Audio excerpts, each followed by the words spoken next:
नमस्कार, MP news के news room से इस वक्त आपके साथ मैं हूं श्रद्धा बुंदेला और न्यूज रूम में सबसे पहले शुरुआत करेंगे शिवराज सिंह चौहान के साथ। देखिए, मोटी कमाई की आस में मध्य प्रदेश में लागू की गई नई रेत नीति अब उल्टा घाटे का सौदा बन रही है। इसी को लेकर मुख्यमंत्री शिवराज सिंह चौहान ने कई सारी बातें कही है। अब तक राज्य सरकार को 250 करोड़ रुपए से ज्यादा का घाटा हो चुका है। यही नहीं, रेत का अवैध खनन जो है वो भी बढ़ चुका है।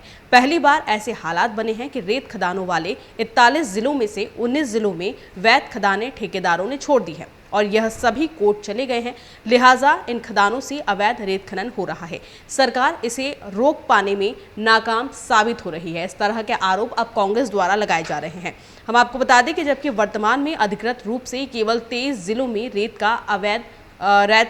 का वैध उत्खनन हो पा रहा है।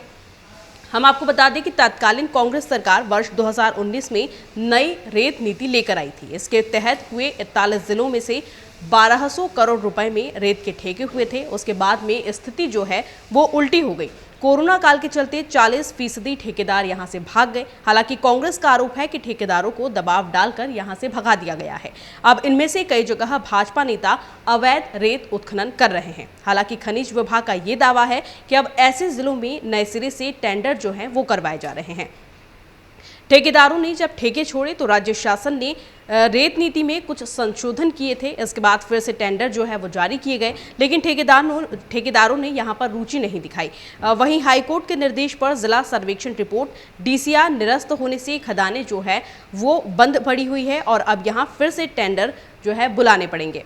हम आपको बता दें कि लगभग प्रदेश के 40% खदान वाले जिलों में रेत खदान बंद होने से ये जो रेत है वो महंगी होने लगी है। रॉयल्टी के हिसाब से 17,000 रुपये में एक डंपर पड़ जाता है, लेकिन बाजार में एक डंपर रेत लगभग 31,000 से 35,000 रुपये तक पहुंच चुकी है और रेत के सप्लायर डीजल और दूरी को जोड़कर दाम कम ज़्यादा अब कर रहे हैं।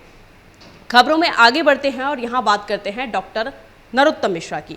प्रदेश के गृह मंत्री डॉक्टर नरोत्तम मिश्रा ने सिवनी में उन्मादी भीड़ द्वारा 2 आदिवासियों की हत्या के मामले में कहा है कि प्रथम दृष्टया जांच में कुछ लोगों ने कहा है कि यह गौमांस से जुड़ा विषय था और इस मामले में 13 लोगों को गिरफ्तार भी किया जा चुका है। अधिकांश आरोपितों की गिरफ्तारी जो है हो चुकी है। 8,25,000 रुपए की सहायता राशि जो है वो पीड़ित परिवार को दी जा चुकी है और घायल को भी 75,000 रुपए दिए गए हैं। 2 परिवारों में एक बेटे और बेटी की अनुकंपा नियुक्ति जो है वो भी की जा चुकी है।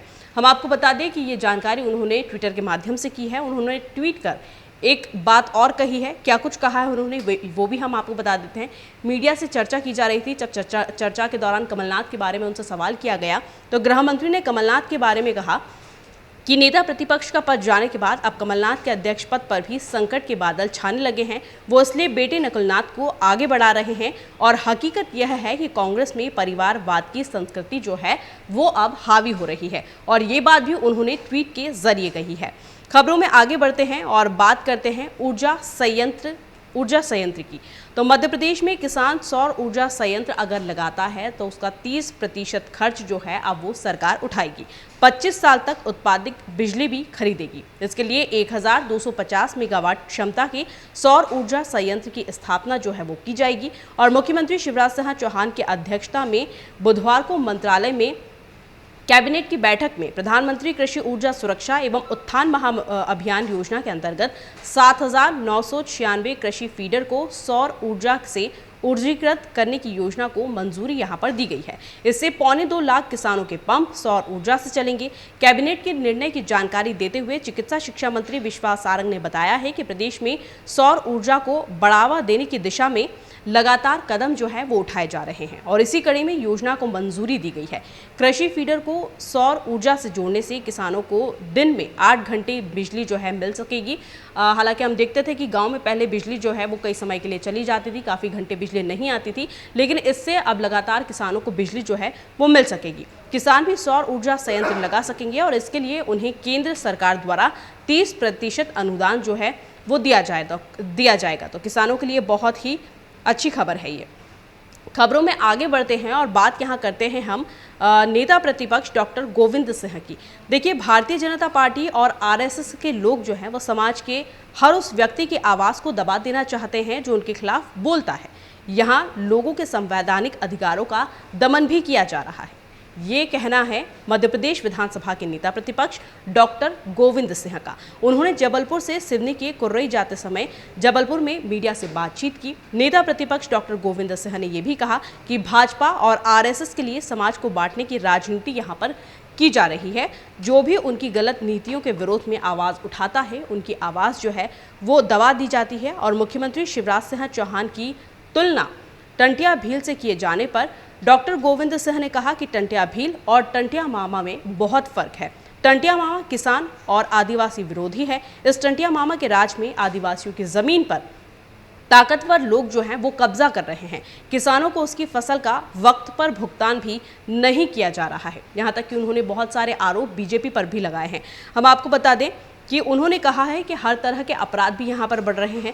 नेता प्रतिपक्ष ने प्रदेश में कानून व्यवस्था की स्थिति को अराजकता बताते हुए कहा कि यहाँ पर हर तरह के अपराध जो हैं वो बढ़ रहे हैं। गुंडागर्दी बढ़ी है, महिलाओं पर अत्याचार बढ़े हैं, किसानों को उनके हक का पैसा फसल बेचने के महीने भर बाद भी नहीं मिल पा रहा है।